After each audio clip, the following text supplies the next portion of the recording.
S Club. It's S Club. No party like an S Club party. The songs Good still times. hit. Those are still good songs. Yeah, what is that really popular one? I never had a dream come true. Isn't that them? Yeah, that Till is the day them. that yeah, good times. Good Found times. you.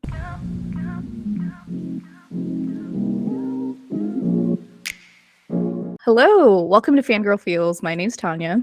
My name's Olivia. Every week we meet to give an emotional analysis about all the popular books, TV shows, music, etc. that we consume within recent history or throughout our lifetimes. We should Done. just write it down at some point. I Like know. we can just say it the same way every time. It's in my previous ones, but I don't always copy and paste it into another one. So maybe we should just everyone just at the top. We should find it, and that way I can read, because I make it up every time too, if I'm honest. Yeah. Behind the scenes view of our podcast. Yeah, BTS. BTS. We're figuring it out, okay? If this makes it to the final cut. Anyways, yeah. Watch our stuff. We post every week. Every Monday we do these deep dives where we deep dive into a topic of our interest. And so if you haven't listened to our previous episode, we talked about how we're trying to not cover struck content, but also, did you see that A24 met the demands of their workers? I did see this. Yeah, that they were like, yeah, okay. And they're like half, if not like a fourth of the other studios' like budgets. Like, it's crazy. But there you go. Insane greedy bastards over at Disney looking at you, Bob Iger. So sad. But yeah, when is this gonna end? I know, it just has to. Come on, guys. But yeah, anyways, we're just gonna talk about Hereditary next week. Olivia, get ready for horror films here on out. Oh no. We talked about this. I'm not a big horror movie person. I will watch one, maybe. Yeah. But I don't really like horror movies, if I'm honest. And that is why I'm torturing you. Anyway. You're like, you have no choice. Okay, anyway. Well, next week, I think it'd be fun if you watched, not obviously one that will shake your soul. If you watch like maybe a campy, cheesy one and we talk about it, I think that'd be fun. So I'll get back to you about which movie. Okay, yeah, we can both watch it and talk about it next week. Okay, that's funny. Yeah, I'm not typically a big horror. I don't even get scared. I think I just like, it's just not what I typically watch. But I have been watching, which I think this is okay to say, is Survivor. Because is Survivor is that like a thing that we can't talk about right now? I don't know, man. I really don't know, because it's like, are they striking against the company that owns Survivor? You know what I mean? So that's like, why. Oh my gosh. So I don't know. But anyways, I've never watched Survivor. Have you not? Survivor is a show I watched during the pandemic. Like when we were all during quarantine, I did this weird thing where I just watched, reality television, because I guess it was just like my way of coping with like not having a social life during the time of quarantine. So I'm like, I'm gonna watch other people do things, but it wasn't like normal social lives. It was like Survivor and Shark Tank. Very strange things that I watched. But I don't know, I just like picked it up again and I was like, this is so fun. Survivor is like so wild. I could never, but I am watching it. Because they're like stuck on an island, they have to learn to survive. But the thing that I never knew about Survivor is that there's so much more strategy and like social strategy involved, because you have to like make friends with people and form alliances and like use other people in order to get ahead. It's not just like plain like surviving the wild. It's interesting. Yeah, humans are complicated. Did you see the season with Mike White, the creator of White Lotus? No. What season? I haven't watched all of them. Okay. It's one of the seasons. But anyways, yeah, the guy who made White Lotus started on Survivor. Or no, he was on Survivor. He was already previously a famous person. Oh, okay. I've only watched like maybe 4 or 5 seasons. So I don't know. And I haven't watched any of the newer ones. I'm watching like the one on Netflix right now. So I don't know. Gotcha. Nice. Yeah. I'll check it out one day. It's easy. It's like an easy like thing to put on when you're like Yeah, doing other stuff. It's surprisingly addictive. I've heard. I know lots of people are into it, so Yeah, it is. It's like it was an unexpected thing that happened to me.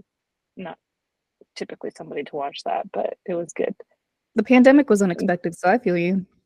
It was unexpected, and I mean, one of the things that we did to cope during the pandemic, we I played Animal Crossing. Like I bought a Nintendo Switch, and then like that changed my life. Now I'm a Nintendo Switch person.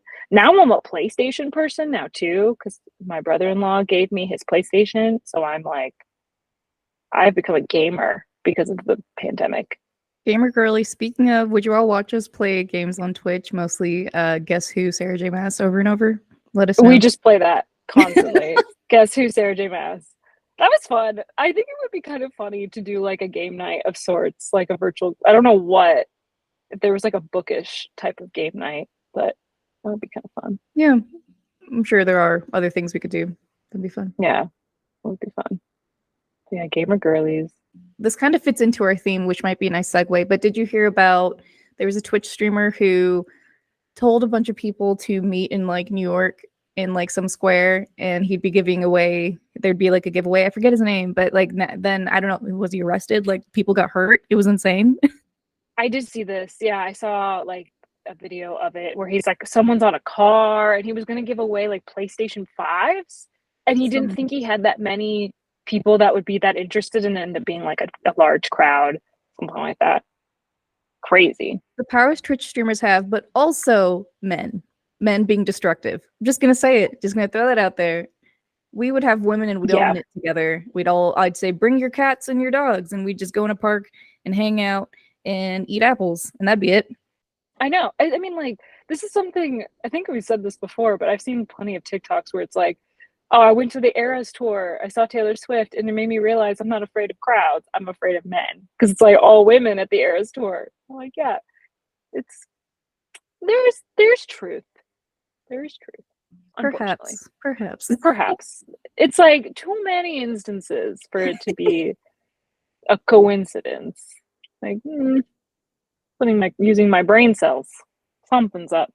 Sums up. We'll do the science on it, but I mean, we're witnessing it, so. Yeah, that's unfortunate. But that is a good segue, because it does go into our topic today, which is just celebrity gossip and parasocial relationships. Because, yeah, if you're on the internet, you know that there's a bunch of celebrity drama going on right now. And I've never been a person to invest that much in celebrity drama, but we'll get into this. But I feel like with TikTok, it has gone on everybody's radar. I don't know. This is just my assumption that like TikTok has made this more popular than maybe it was previously. That's maybe a large assumption. Who knows? So, and like the purpose of this is not to like just gossip and bash any celebrity. That's not necessarily what we want to do at all. We're just here to discuss it, because it would be like, it's hard to not discuss it as fangirls. And like you and I, Tanya, have talked about some things on our own. So I figured might as well have a podcast about it and just like talk about our own parasocial relationships with celebrities and our history with that, and chat about these celebrities. Yes, there are some observations I made just by what we've put in here, and like what you just said about people being more into celebrity pop culture discussions because of social media. And I think there's truth there. Social media kind of lifted that veil. Like previously, celebrities, the only access we'd have was paparazzi and like buying the magazines. And I definitely like consumed those because they were designed to be, I believe, consumed by specifically women, specifically young girls. Like if you look at, so we're about to talk about the people that we were into when we were younger. And it's no surprise they're all musicians, younger musicians, hot boys, hot girls. And who were they targeting with their like tabloids and whatnot? It was teenage girls, right? We bought their tickets. So I feel like there's correlation there that like that demographic still is interested in this type of content. It's true. Yeah, absolutely. It is interesting. Social media has made it much more prevalent. And I think TikTok specifically has made it a lot more prevalent. But yeah, we can get into that. But what was your first experience with like obsessing over celebrity? What is your history with celebrities? Oh my goodness. This had me thinking about I had to go way back in my brain to remember. But yeah, I wrote down a couple people. And yeah, like I mentioned, like the way that we would consume this the world of celebrities was like there were shows. So like E News, I'd watch that sometimes. Like with the Kardashians, right? Like even though it was orchestrated, we still like consumed it. It was like the show to watch. Um, but yeah, I remember initially growing up that my family loved Michael Jackson, and I guess I should have added a trigger warning. There's some people I'm going to mention who like now we've learned they're not great people and sometimes abusers. But yeah, Michael Jackson, I was raised on him, obsessed with him, dressed up as him or for Halloween one year, and when he died, it was like really heartbreaking. But yeah, I like was obsessed with him, had posters, and Sync. Not a Backstreet Boys girl, but definitely NSYNC girly. And We're gonna I just fight really, about this in a second. I know, we're gonna fight. I really loved Lance Bass. I just thought he was the most handsome. Learning he was gay was heartbreaking. I'm like, I'll never have a chance. I know. I was gonna say, I was like, what was that like for little Tanya? I know, heartbreaking. Then I just still recovering. Yes. And then Christina Aguilera over Britney. Even though now I have an appreciation for Britney and like the pop stardom that she had that I didn't realize when I was younger. I'm like, clearly Christina's a better singer, but you have to like take into account like the different variables that go into pop stardom. Anyways, not to get off topic. Other person, again, trigger warning, Chris Brown. Obviously not a fan now of his. He's an abusive person, but I was obsessed with him. I went to his concerts. I listened to his music like every day. I wanted to date him. I wanted to marry him. And same with Usher. Just love those two. I was really into like the R&B music and the R&B men back then. So those who I liked Usher. Yeah. Yeah. Were there any other R&B men? Those are the two that I like when I was younger, I was obsessed with. And then there's some notes I wanted to add here that like, so that's like based off your question, you said who I was into. Like one of my first like celebrity interests were those people. But then as I started growing up and like social media was introduced, Olivia and I are old, okay? We were there during the advent of social media. We were quite literally. Yes, I remember when MySpace came around. So I was also really into Taking Back Sunday. I've listened to the music all the time. And I remember on either MySpace, must have been MySpace, Adam Lazara is like the head singer of Taking Back Sunday. I found his wife and I messaged her and we had a conversation. And now I'm thinking about like, why is this woman messaging me back? It wasn't anything bad, but I'm wondering, not to call this person out, not to put them on blast or anything, but I'm like, if I was a celebrity, I was like 12. Why is she? She was nice about it. She probably didn't know. Yeah, she probably didn't know. I mean, like how you can't tell people's ages, especially back then. Yeah. Dang. We would just talk. I like asked her about her life, like, what's touring like? Do you go with Adam and the Take My Son? And she just answered. And so like it wasn't like anything bad, but I was just like, I just thought that was an interesting thing that like our parents didn't have. Like they didn't have that level of access that we had back then. Yeah. That's why. What made you want to message his wife? Like why? Because you just couldn't message him?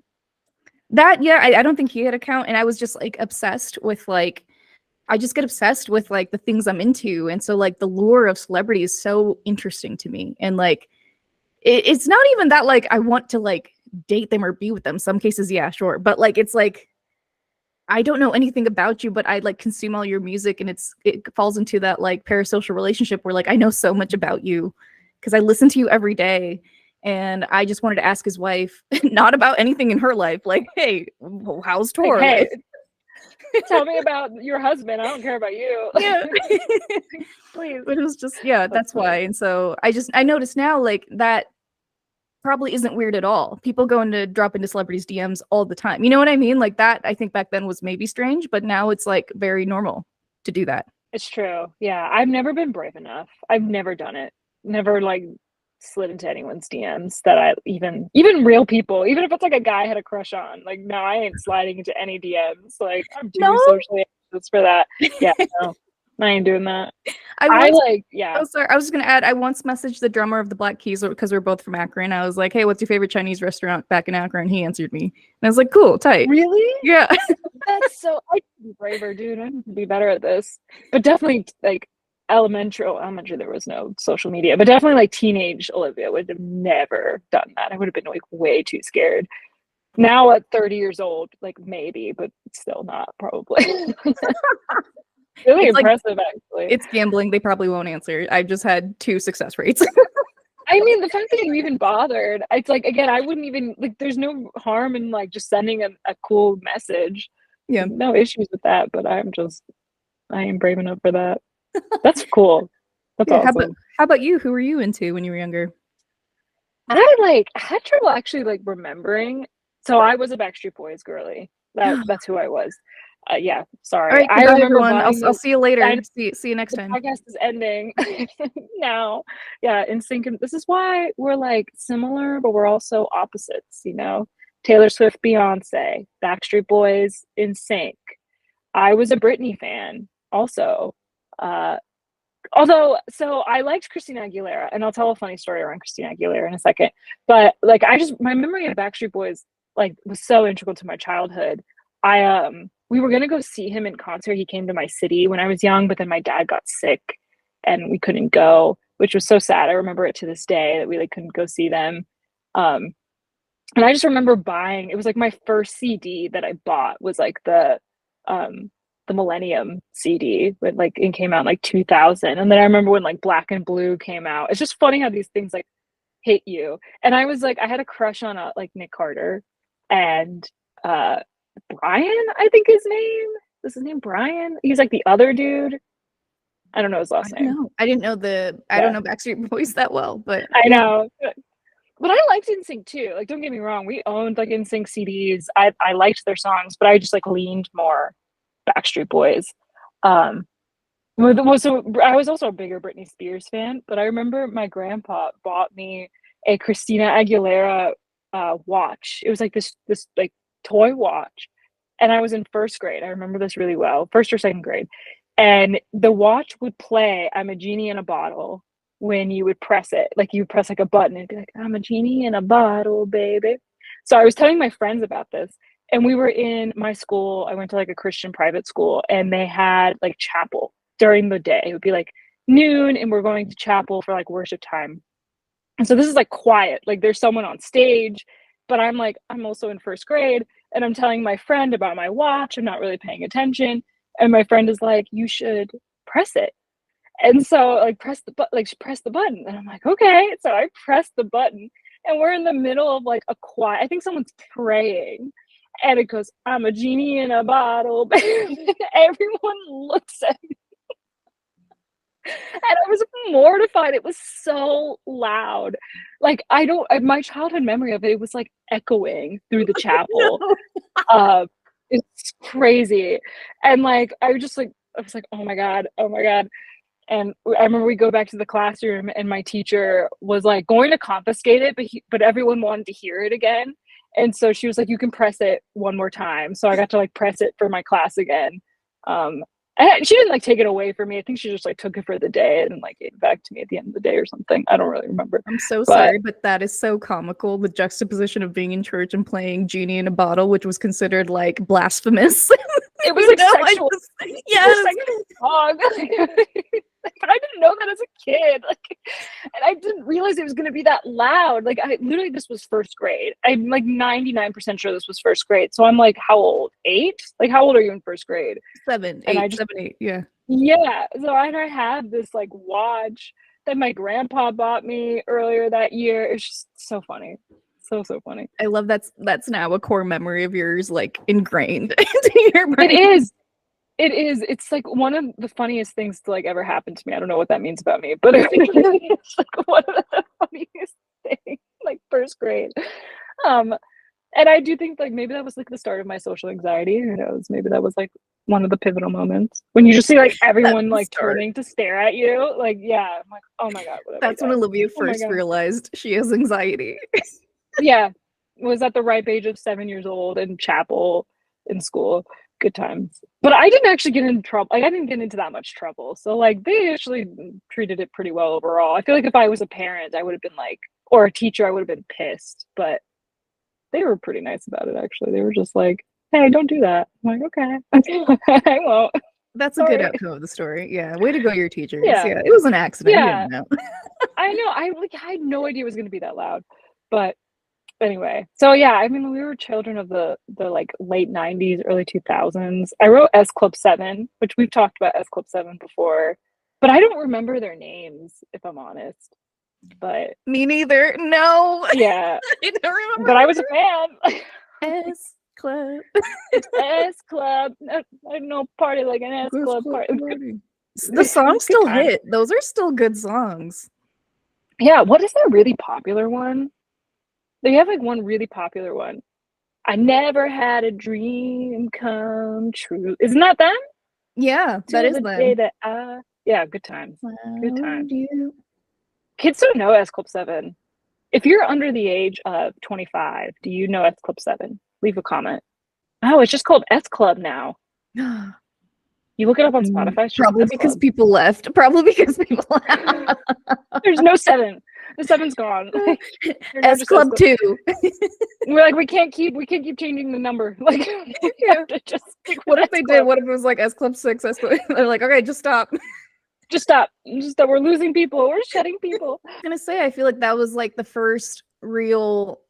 I would consider that like the first boy band era, girl band era was back then, right? Because I know like obviously the Beatles existed, but those were like bands that they didn't really do the dancing. I feel like it was like a cultural phenomenon in the 90s for boy bands and girl bands. Would you agree? It's like different than the 60s, 70s type of bands.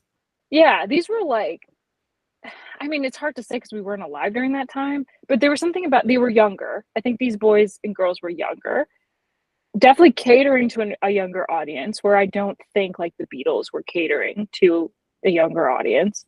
Like what you were saying earlier, like S Club 7, Backstreet Boys, they knew Britney Spears, like they knew their audience was like young girls, I think.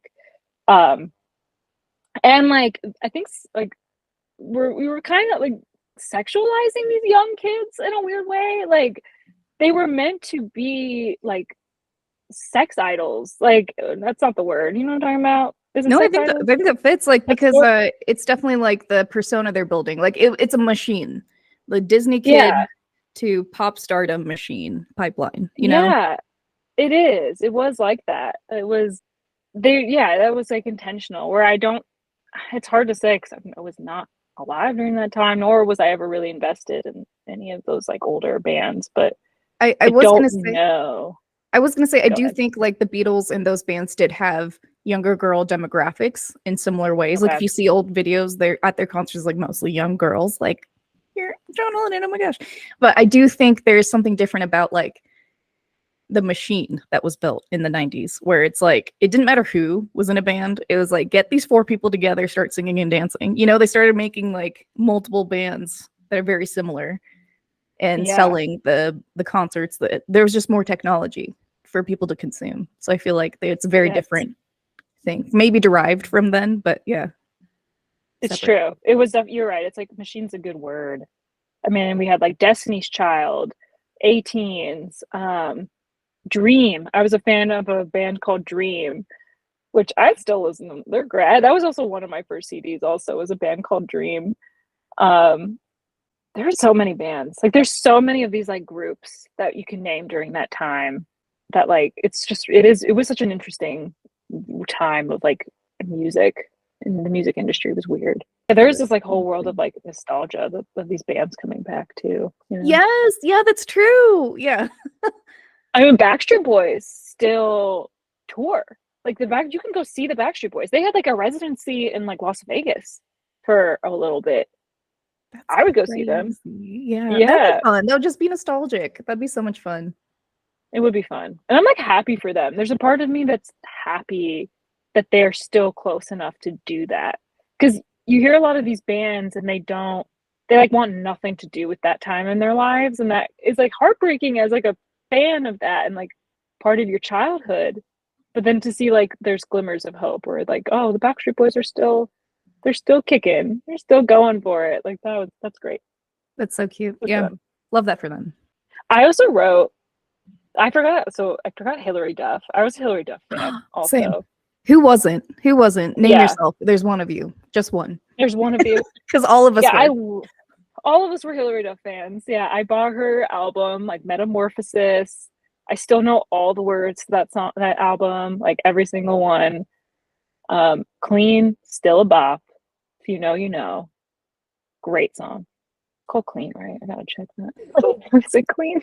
I gotta make sure that's the word, or that's the song. Yeah, it's Clean. Oh, Come Clean. Come It's called Come Clean. Clean. Come Clean. Come Clean. If you know, you know. That's a great song.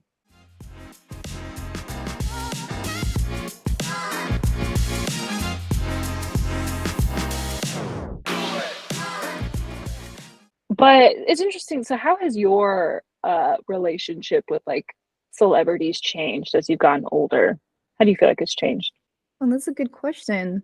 You know what? This is interesting. I wonder if you're similar, where like when I was younger, I didn't always know that it was like a toxic relationship between the paparazzi and celebrities, or like between us and celebrities, you know, fans and celebrities. Um, Now I know growing up that like you obviously hear, I think it took time because we were younger and we didn't really see examples of it being toxic until we saw like Britney Spears, right? Um, you know, people following her. It's like literally dangerous, you know, for us to like be consuming that type of content. And like it's a machine. That's also a machine of like they're being paid to sell those photos to tabloids that we then consume, right? Um, and then learning like how much that those are fake. That it took me later on in life to realize that like that, you know, those headlines aren't real. So I think now it's like, especially with social media where that celebrities can be more authentic, I have more of appreciation of like them as people. Before they were obviously like literally like idols, right? Like you can't touch them, like you can't see anything about their lives until they show it. But like with social media, it's like that veil has been lifted, I think. And so I think that maybe now as an adult, I have more of an appreciation. Like we still have like celebrities that we're into, like Pedro. I more so just want to be his best friend. You know what I mean? Then, Yeah, it's true. It's more just yeah. like I like him as a person. He's good looking, but I also Yeah. just want to be his friend. Now Yeah. we can see like interviews. Now there's more interviews also. So like I consume a lot of interviews. I do. Like before I didn't because it was just the late night shows. And now we have the YouTubes, the hot ones. We have so much content that we can consume about them. I think that's helped too to make them more normalized, like as humans. And then I do consume content from, so there's a content creator called Tefi Pessoa. Her account is Hello Tefi on TikTok and Instagram. And she just does pop cultural deep dives, but she humanizes them. So like she has a bunch of playlists at the top of her TikTok page where she does deep dives into different like sometimes scandals, but just like the lives of like pop cultural icons. So like they're specifically like one of my favorites is the one about Shakira. She talks about like Shakira's life and like but humanizes her and talks about like the person behind like the music that we all love. And I think that's great. And then yeah, like I mentioned, I sometimes click on the pop culture chat subreddit. And then there's also this maybe problematic account called Dumois. Have you heard of it? Yes, this is a good transition, but yeah, I have heard of Yeah. Dumois. Yeah. And so that would be like the extent of like I'm now able to recognize that that is potentially harmful with the things that they put out. So Yes. This is Dumois is really interesting. So like I I never was like a tabloids person. Like my mom never like bought us those like I would see them like in the grocery store. You're walking by, you see them, you know, on the side of the checkout aisle, but I never bought any of those. I think the most I ever bought was like Teen Vogue, you know, back when those were like cool back in the day when you had like Hilary Duff and Amanda Bynes on the cover, but something like that, or Britney Spears. Um, but I have noticed my TikTok algorithm has adjusted lately to show me more like celebrity gossip. And I will get like Demois, I will get Teffy. I get this other creator, her name is like Nuha. And I like her a lot. I like her. She's Egyptian, actually. Represent. oh, is she? No way. I watch her too. I Yeah, love her. She gives a lot of detail. I'm like, yeah, give me all the tea. I get it. yeah. She's and like I will watch them because it is interesting. Like we are curious. Like we are genuinely curious, and I do like their takes. Like they have a more human take about it.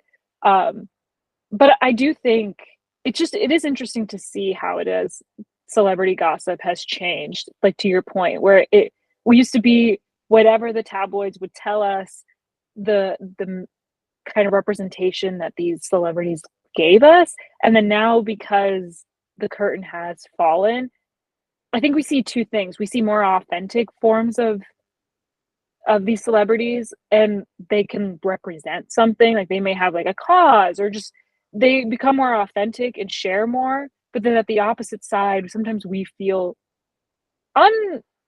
like we shouldn't feel entitled, but we'll feel entitled to knowing about them. And then also kind of to all the drama going on right now, we feel like disappointed when they fail to meet some of these expectations that, one, partially that they like claim to be, but then also that we may like just wrongly put on them because we just forget that they're human too. So it's just interesting. It's like a weird dynamic that we're in right now where we have so much more information, so much more access, and genuinely like am curious, but we just, there's also it, I feel like it's just becoming kind of messy. It's always going to be messy.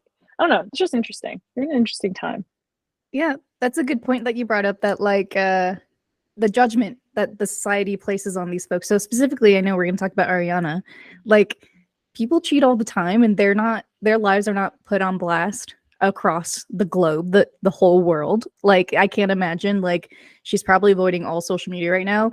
If she did cheat, if that's correct, if allegedly, if that did happen, like, that's not great. But also, like, people do it all the time, and their lives are not put at that scale and like questioned, and then their career questioned. Like, I just think, there's that.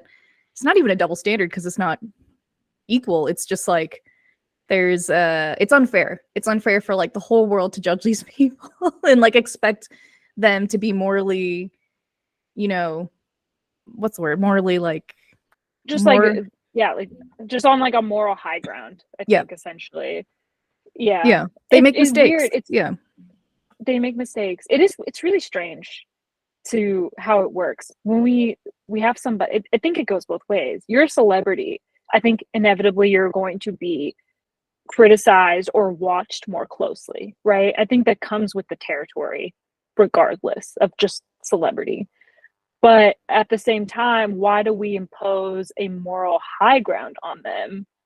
Sometimes they do claim it. Sometimes they like claim to be the representation of that, right? Like, that has happened.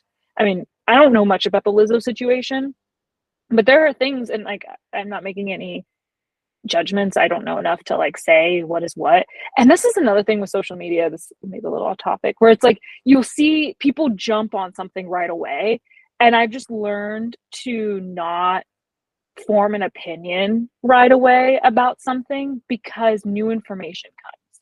And I'm not saying like one way or the other is right or wrong. I'm like, I've learned, this has just happened a few times now where I'm like, I'm not going to have a judgment about this until enough information has come out, especially with something as like serious as the Lizzo stuff. And I'm not even a big Lizzo fan because I'm just like, this changes every 20 minutes at this point, and like social news is so fast, and I've seen it change. I've already seen the Lizzo info stuff change, so it's just really interesting.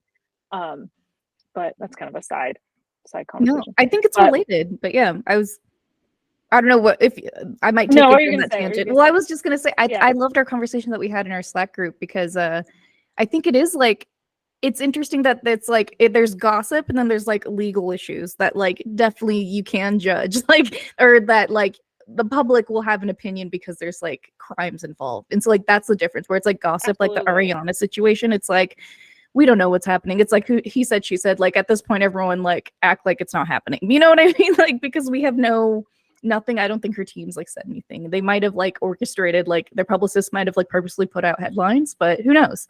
But again, at like, I know we had a good discussion about this. Like, I tend to believe victims because it's just so hard for them to come out, period. And they usually do come out in this way where they do like interviews so that they can voice their opinion. Like, that's their only power they have. But I think it's, what was I trying to say? Oh, the other thing that I was going to relate to that was that like Lizzo has so much money to be able to spread information. Her team could spread information that counters what the victims are saying. So that's why it's like I tend to side on the victim side at first when it comes to a legal situation like that. If it's just hearsay and like he said, she said, I think it's like okay to like take a second. Again, not saying either way is like correct or you should do one way, but that's the way I've viewed it, is just like, it's really hard for victims to come out. They have so much against them, especially from like a global superstar, that like there is a smear campaign already started against them. And they're Black women, which like historically is at like the lowest of like, you know, people treating with respect. So yeah, no, I agree. I'm not here to say I don't believe victim. Victims typically do not lie. Like that, it's like 99%. They're telling the truth. I don't know this. I'm not a mathematician, but like I don't know the stats.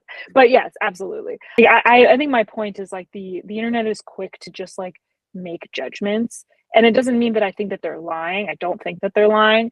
I just think that we're quick to just form opinions about things, where I think that the truth is in the middle. And I think that this is true with Ariana, too, like to the point of like, we are so quick. I've seen so many Ariana things where it's like, yeah, TMZ has come out with this, or Pop Sugar's X, Y, and Z, and now Ariana and Ethan are like on a cruise. That's not one thing, but it's just like, whoa, they bought a house together and a dog. They bought a house together. And like, when it comes to crime, like actual like legal issues, I agree. Like it's more serious, and it's good to side with the victims. I'm not saying don't do that.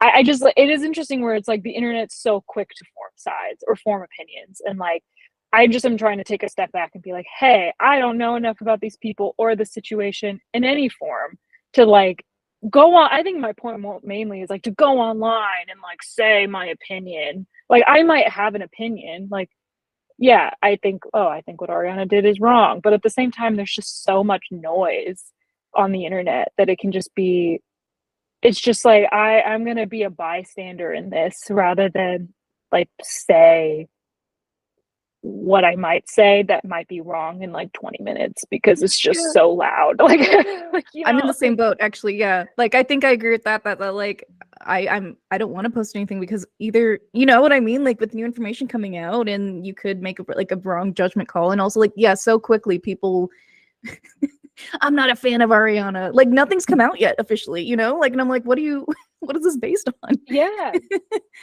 It's just so interesting how fast everything moves, and now suddenly everyone hates Ariana Grande. And like I'm a bigger fan of Taylor Swift. Not that we need to compare, but I'm like, I liked Ariana Grande. And is it disappointing? Sure. But at the same time, like, girl's not my moral compass. You know, like she's not my moral compass. And like she clearly has some relationship issues. Like, girl needs help. Like, that's really the moral. She's in therapy.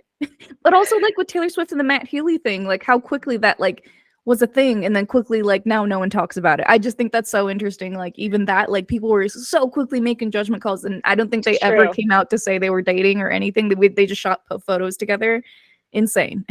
It is that was the wildest time in like Taylor Swift world. And I'm like, girl's allowed to date who she wants. Grant, like, I'm a fan of the 1975. I didn't know anything about Matty Healy and what he said until all of this stuff came down. And I'm like, listen, this is her decision to make. I might not like him or whatever, but like, why do we feel like people came out with like what is it, like an open letter to Taylor Swift that her dating Matty Healy is like disappointing? I'm like, oh my God, go touch grass. Like, why are we putting so much emphasis on, it's like the morality of these celebrities and maintaining this aura of perfection where it's like, girl is just making a bad dating decision. She's kind of allowed to do that. She's also like, I don't know. And I don't know him. I don't know Matty Healy. Let's scrutinize your life, everyone. Yeah, like I can understand like there's money involved, like you might not buy a ticket. Sure, that's your opinion. You don't need to announce your departure. Just leave. Just don't purchase. She has enough fans and money. Like, chill out, everyone. Do not make it a Twitter, no longer Twitter, sorry, an X post. It's so wild. And I think there's something to Taylor Swift is interesting because she does make her relationships part of her, I'm not going to say brand necessarily, but she invites people into her relationships, I think, to some extent with her music. That doesn't mean that we're like entitled to it, but she offers it. You know, in her music, she's very vulnerable with her experiences with these people. and people are able to put two and two together, regardless of if she's like saying out loud who this is about. Like, she's someone in the public eye. We can put two and two together about like what song is with who, and like her music will be very vulnerable and very, I think, relatable in her experiences, even if these are just like celebrity relationships and are things that I might not ever experience in that sense. I think the way that she's able to describe those experiences are very relatable. So I think it's like there's a part of that where she does invite people to experience what she's experienced with her. But that's like as far as it should go, right? Like, where I relate to her heartbreak when, you know, with John Mayer or whatever it was, but that doesn't mean I have an entitlement to who she should date or an opinion on who she should date, right? Like, I mean, I might have an opinion, but that's between me and me. She doesn't ask. She didn't ask for that. Like, why offer it? Not my business. Yeah, That's my she doesn't need to know. Yeah. No, and it like doesn't affect my experience of her music. Like, I have, yeah, friends who date people I didn't like. That doesn't mean I dislike them as a person. You know, it's not that serious. I don't know. Very interesting. And this all kind of aligns with cancel culture, just like that bigger discussion of like how that keeps, I think people are more aware of what it is, but yeah, since like maybe the pandemic and before, like cancel culture just grew. And now I feel like it's, do you think it's like associated with like Gen Z being like, they're like just so quick to be like, that's not accurate, or like that's racist, or like that's fat phobic, or, you know, all the phobics. And I just feel like that has led to like a culture of just like immediately calling people out for things without knowing enough information. Yes, I think that. I mean, I think that's definitely true. And it's to that earlier point of like, oh, you hear one thing, you jump on it. One thing I do want to say to like kind of prove our point that like you should just wait to hold judgment on these things that you read these headlines is that, so unfortunately Sandra Bullock's partner passed away. He was like battling with ALS over the past 3 years, and there are, I think these articles are still up, like I don't know which articles, one of those tabloids sites published like Sandra Bullock and boyfriend like living separately, like Sandra Bullock on rocky terms with her partner when he was probably in the hospital dying, you know? So that's like proof that maybe hold out judgment, everyone, and just wait. And yeah, it's really sad. And I hate that like she probably saw those headlines, or like, you know, or someone on her team did, and like hopefully she didn't, but it is really sad. That sucks. Ugh, yeah, it's so true. It's hard to, you can't like believe things you see online. Moral of the story, guys, misinformation is real. And it started with the tabloids, probably. Like, that's what this turned into, this discussion.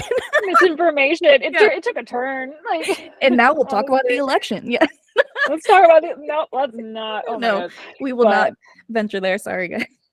Yeah, I was not gonna do that. But yeah, it is like, I mean, it does all come down to that. It is like, yes, the internet's so quick. That's why I like some of these celebrity deep dive TikToks, like we said, Teffy and Nuha. Like, I think they do a good job of just presenting the information without necessarily forming an opinion. I mean, they don't sometimes, like, the presentation of the information of like the gossip is to form an opinion, right? Like, oftentimes, like Demois, we hear these things, or all the stuff that came out about like yeah, Ariana, like, you can't help but feel, you know, like an opinion on that when you see like every 2 seconds there's a headline that she held the baby and then cheated, and like, you're like, what's wrong with this girl? But what's going on? Like, are you with okay? SpongeBob? with SpongeBob of all people? Like, I do think people are being cruel about his looks. I'm like, some of the tweets are funny, but people are like, I'm not even gonna talk. I'm not even gonna say anything. Yeah, it is an issue. It is an issue. Yeah, people just like immediately calling him out for his looks and stuff, and it's like, no, he cheated. That's why we should be talking about him. I mean, yeah, I do think she gets more of the blame right now, where it's like, dude's married. I mean, she was married too, but he has a kid. Like, they're both in the wrong, right? She's just more of a celebrity, so that's why she gets more of the noise, like more of the backlash, because she's just a bigger celebrity than him. Yeah. But yeah, we shouldn't call out people's looks. I do think she needs to be single for a little while. I think she needs to take a break. I think she's just been through a lot in her life, and she just That's probably just like her, what's it called, attachment style. Like she needs to be with people. That could be it. I don't know. She's gone through so much literal trauma that like no one else in the world can experience. With I like the mean, yeah, she has Manchester bombing and then yes. Mac Miller dying. So. Yeah, that sucks, but it's not an excuse for bad behavior if she is doing it. Like Oh, she needs right. to Yeah. yeah, she needs to still be alone. But yeah, I was actually in Scotland during that time, so we were like pretty close during the Manchester bombing, the Manchester like attack on her concert. So I remember we were about to get up on a plane, and they were like, "Oh, did you hear?" And we saw it like on the news. I was like, "Oh my gosh, an Ariana Grande concert? That's wild."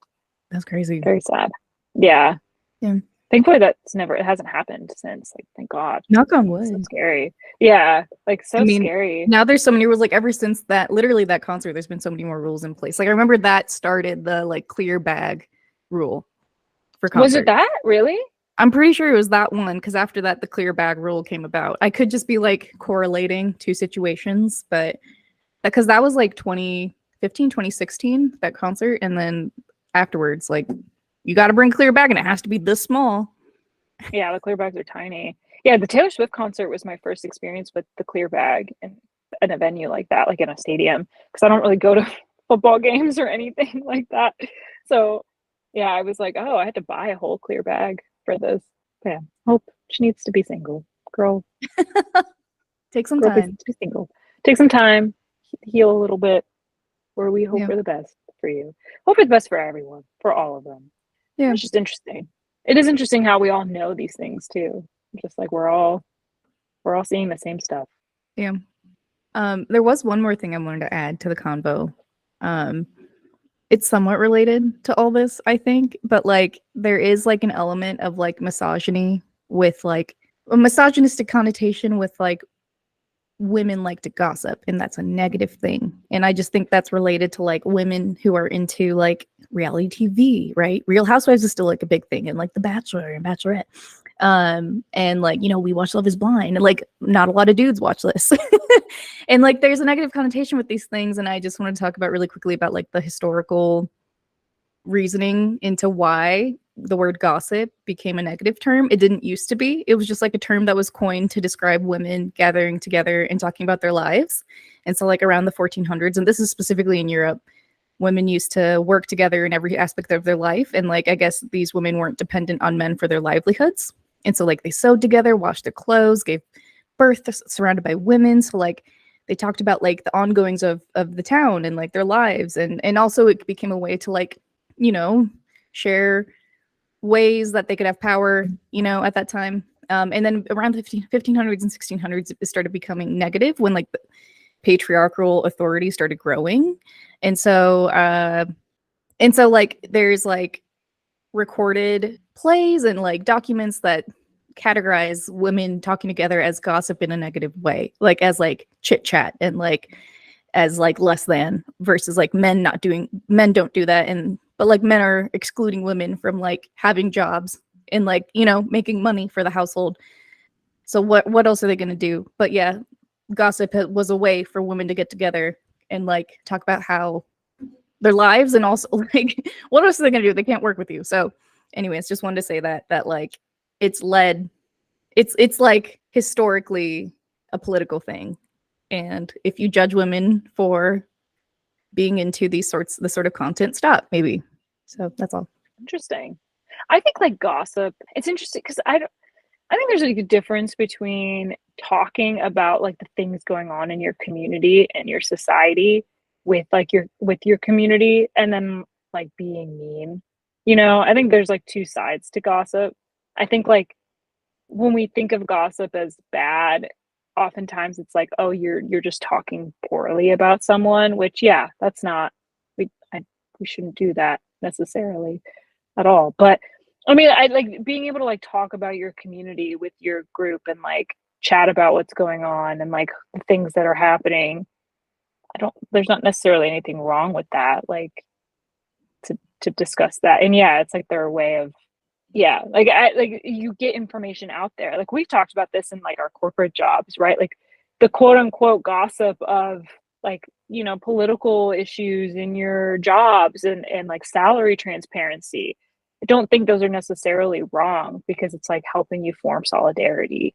But if you're just like back talking someone, like, yeah, I don't agree with that. We shouldn't do that. But oh yeah, no, I was relating this more to like the current day form of gossip of like women being into like celebrity culture at all is like a negative thing and women are dumb. Like that is not okay. Like that does happen. Obviously there's a line. Like don't talk yeah. everything we just discussed. Like don't take down someone's career within cancel culture. But like I do think there is like a sense of like women tend to like reality TV and therefore it's stupid, you know? Like or they're dumb. And so like I feel like there's it's like changed from like when it first originated, this term, you know? That's the point I was trying to make, is just like obviously there's a line and you should differentiate it and like use your best judgment to not like hurt someone. But like generally liking this type of content, it does exist, and just liking it is not an inherently bad thing, I think.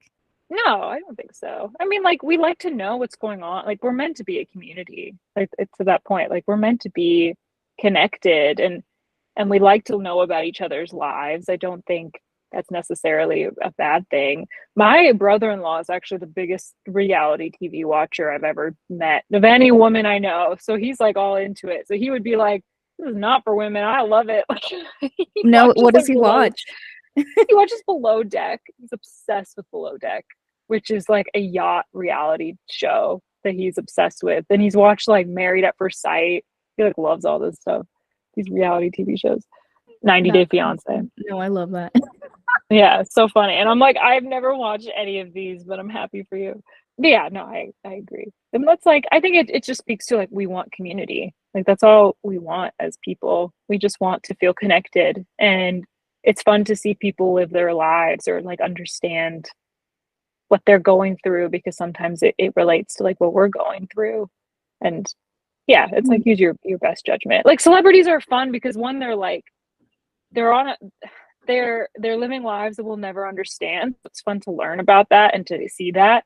And then also sometimes they also represent parts of us that we like to see. You know, like I've said, like Taylor Swift, I've said many times, like, because she's right now probably like just the celebrity I pay attention to the most at the moment. And it's funny, I will never relate to her. I will never understand what it's like to be Taylor Swift. And yet her life is so like, she is so relatable at the same time, which is so weird. So I do feel like a connection to her and like want to know about her life, and I want to know about like how she's doing and stuff like that. And so it is interesting. You're like, you feel a connection towards people because both things. They're both unattainable but also relatable. Really weird. Right. Celebrity. Yeah. Billionaires and us. Yeah. But also, and yet she's still singing songs and making music that I'm like, hell yeah, girl, I relate. Like, I don't know, so weird. It's so good for her. She does. It's the same with Beyonce, to be honest. Yeah, she's totally not relatable at this point. Billionaire woman, but I'm still gonna buy her stuff. Still gonna love her, you know? Yeah. She's like aspirational. I saw an interesting TikTok that was like comparing Taylor Swift and Beyonce, and like their brands, where like Taylor Swift is about relatability and authenticity, and Beyonce is about like aspiration and like exclusivity. And I was like, interesting. I do kind of understand that. Like Beyonce isn't writing music about like her necessarily her experiences in that way. Like her image is definitely more like sophisticated and glamour and exclusive. And this video is really interesting. It was like even down to her like merchandise. Like she does like collaborations with very specific brands, and they're very exclusive. And I know she has like that Ivy Park brand, whereas like Taylor Swift is way more like, her brand is more relatable. Like she's creating like cardigans and sweatshirts and socks, and her music is about, you know, like driving in the car with a boy and that boy broke her heart, you know, like her music is way more relatable. So it's just interesting, but they both have very successful brands. So it's interesting. Very interesting. That is interesting. And I noticed like the concert going experience with Taylor was very different than like the concert going experience going to Beyonce, at least that I've seen. I haven't gone to Renaissance's tour, but like the passing around the bracelets and whatnot, and like people in like the back of their vans. Like if you can't get in the concert, they're like hanging out. Like I think that's fun, and I haven't experienced that at a concert yet. So like that is like I have to wonder if it's strategic with like especially the bracelets were in the stands. So that is interesting. Yeah, like it's about like forming this. It's like a community, I think, around it. The friendship bracelets, I think the fans did that. Like, I mean, there's like the light up bracelets that happen in the concert that you get when you walk in. But the actual friendship bracelets that you trade, that was just fans that just like came up with that. And it like took off. And then like, Taylor was like, excited about it because she has a line in a song that's like, make the friendship bracelets. And then that's what people were like, we're going to make the friendship bracelets. So they took it quite literally. But yeah, it fits in the brand. Like people would believe if Taylor was the one that came up with it because it fits within her brand, but it was really just her fans that came up with the friendship bracelets. But Beyonce's not passing out friendship bracelets. Like that's not on brand for her. Like I know that like a part of her brand is that like seeing Black success, you know what I mean? So that's like a part of it is like it's why I want to say just being a fan of her music and listening to the lyrics is like why she's gone in that direction. It's like aspirational for Black folks to like see wealth at that level. So like I can understand it. But yeah, definitely like I don't have a sense of relatability to her for that reason. But like yeah, it's interesting that they took those two routes. It's true. No, I mean, that makes sense. And like, there's nothing wrong with taking that route. Like, she's allowed, and obviously there's a place for it and it's working for her. Like, she's a pop star in that way. And like, Taylor Swift's a pop star in her own way. But like, I've had dreams where I'm like friends with Taylor Swift, which is, I don't know if that's embarrassing, but I've literally had dreams like where I'm like, we're just like hanging out, which is weird. But that's like, I think that speaks to that brand. Like, that she, despite her being literally the most, like, she's going to be a billionaire after this tour, but she does come down to that level. But no, I don't think I could have dreams about being friends with Beyonce. Like, I don't think that's happening. I would be like, oh my God. People do. People part of the Beehive. I'm sure they do. You know what I mean? I'm sure they do. I hope, good for them. And they have way more self-esteem than I do, because I could never, I'd be like, oh my God, Beyonce, don't look at me. Don't look at me. You're too beautiful. I've had dreams about being friends with Pedro. I'm not even joking. Like that's really happened. Yeah. Funny. I have not. I should though. I wish. He's like literally like a part of like my fam. Like he's like at a family event. Like that's one of the dreams I had. I'm like, this is interesting, Tanya. This route. I mean, you can't control your dreams sometimes. Like, yeah, I've had dreams like that with Taylor Swift, or just like hanging out, and you're like, why are you at my house right now? Okay, hey. Like, oh, hey. Welcome. Like, nice to see you. You want an espresso? I can make you some coffee. Like, what do you want? I want that with Pedro. Hopefully I dream about that tonight. Yeah, now you will. Yeah. You're thinking about it. That'd be nice. It's a good dream. Thank you for listening to this episode of Fangirl Feels. We hope you enjoyed it. You can find us on all of the podcasting apps, Spotify, Apple Music, what else? iHeartRadio, Google. We're on Google Podcasts now. We forget about that. You can follow us on social media. We're on TikTok, Instagram, YouTube at Fangirl Feels Pod. So please check us out there. Leave us a comment below. There'll be some poll in Spotify as well. If you listen to us on Spotify, please interact with us. We love to see your feedback. We really appreciate it. And let us know what you thought about this episode. There will be some poll down below. I forget what we said. We said a poll earlier in the episode, but I forget what it was. Did you know? Maybe it was like something around S Club 7. Maybe. Did you know S Club 7? Did you know? Yeah. Oh, yeah. If you're 25 and under. Yeah. Do you know who S Club 7 is? And don't Google it. Don't Google it before and then say yes. Don't lie to us. We will know. I mean, no, we won't know. There's no way we'll know. This is serious. But no misinformation on our account. No. This is serious research that we need to do right now. We're on S Club 7. I'm not about to listen to S Club 7 after this because it's been a hot minute. Or S Club, sorry, not S Club 7. They're just S Club. My bad. Like, how dare I? But we'll be back in your feed next week. We are going back to posting once a week just because Fangirl Fridays had a lot of movie and show content that we're trying to not do with the strike. So we'll be back to once a week, but follow us. We'll be back next Monday. We post on Mondays. And yeah, we hope you enjoyed it, and we'll be back. Until then, bye. Bye. Bye.